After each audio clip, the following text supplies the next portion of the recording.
Nomadic.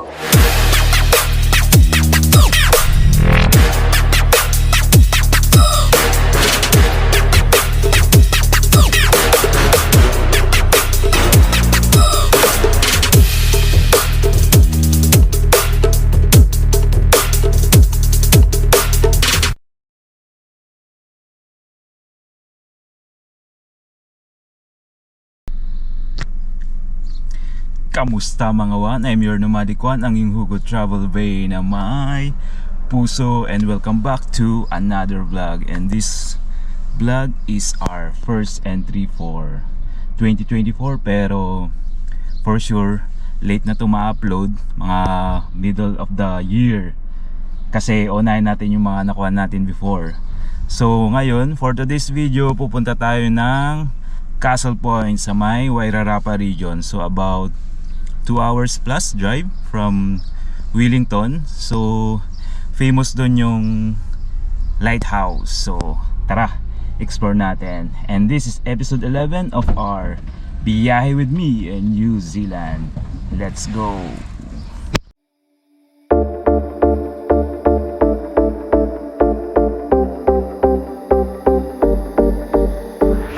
Kamusta everyone?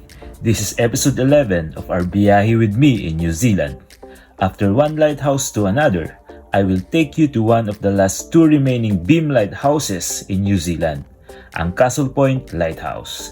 I am your Nomadic Juan, and our Biyahe episodes continues at Castlepoint. Nomadic.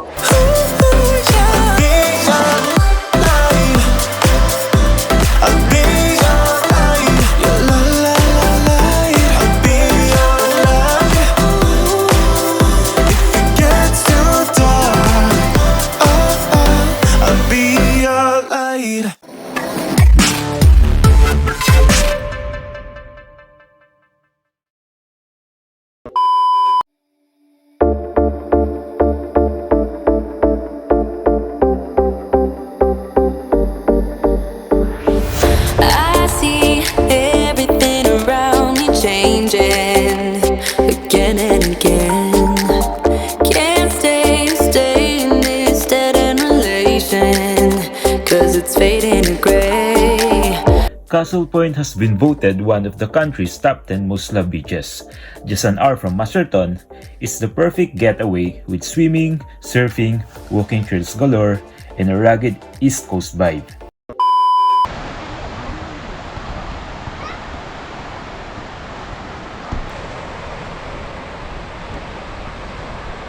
Yun, at andito na tayo sa may Castlepoint everyone, at hanap muna tayo ng makakainan kasi lunch time na. So yun,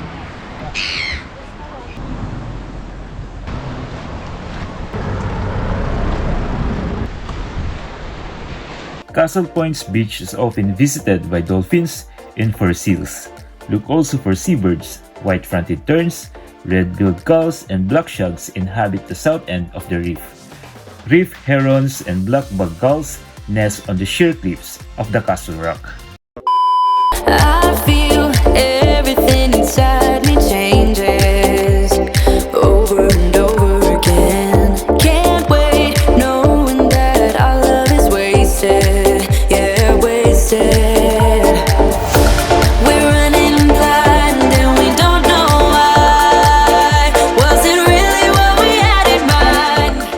With its fossil-rich limestone reef, lighthouse, and magnificent 162-meter high Castle Rock, Castlepoint is one of the most spectacular sights along the Wairarapa coastline. The area was named in 1770 by Captain Cook, who observed the Castle Rock resembled the battlements of a castle.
ayun na nga mga Juan, nakalimutan ko ng mag-vlog. So di ako na-inform na mag-aalay lakad pala papunta dito, paakyat sa may lighthouse. Yan, sana yung nasa likod ko. Yan yung lighthouse natin. And then merong part doon sa may dulo, makita mo yung buong Castlepoint, parang view deck. So ayun, maglalakad ka lang tapos merong view dito banda, tapos dun sa kaliwa. So yun, kain muna tayo and then balik tayo ulit. Hello! Welcome to your vlog! Welcome to our vlog! Pipito Manaloto once said, importanteng balansehin yung buhay at trabaho. Minsan kasi nasusobran na tayo sa trabaho. Nakakalimutan na natin kung paano mabuhay. Pagtanda natin, hindi naman natin sasabihin na sana dinalasan ko yung pag-overtime para mas malaki ang kita ko, di ba? Madalas ang naisip natin sana mas marami tayong naging oras kasama yung pamilya natin, yung mga kaibigan natin. Sabi ko nga in one of my previous vlogs, promote well-being and self-care. Saying no when the work is overwhelming is a form of self-care. Get that sick leave if you needed to. You are entitled to it. Kasi alam mo, para sa kanila, you are replaceable. Para sa kanila, you are just a number. When we die, our positions will be filled again after a few months. Walang mag-aalaga sa sarili mo kundi ikaw. Kaya hinay-hinay lang. Mas importante ang buhay kaysa sa hanap buhay. Protect your health at all cost. Maigli lang buhay. Piliin mong maging masaya. And let your light shine so bright that others can find their way out of the darkness.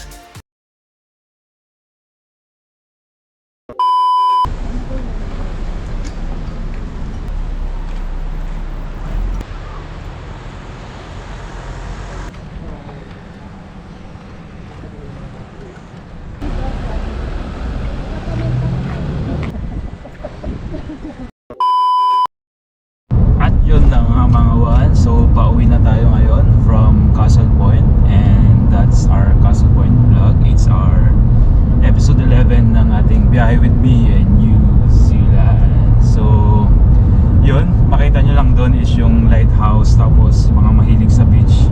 Maganda yung beach nila doon, and then para siyang lake na sea, mababaw siya, tapos para siyang enclosed ng mga buhangin, so pwede mga bata doon maglaro, ganun.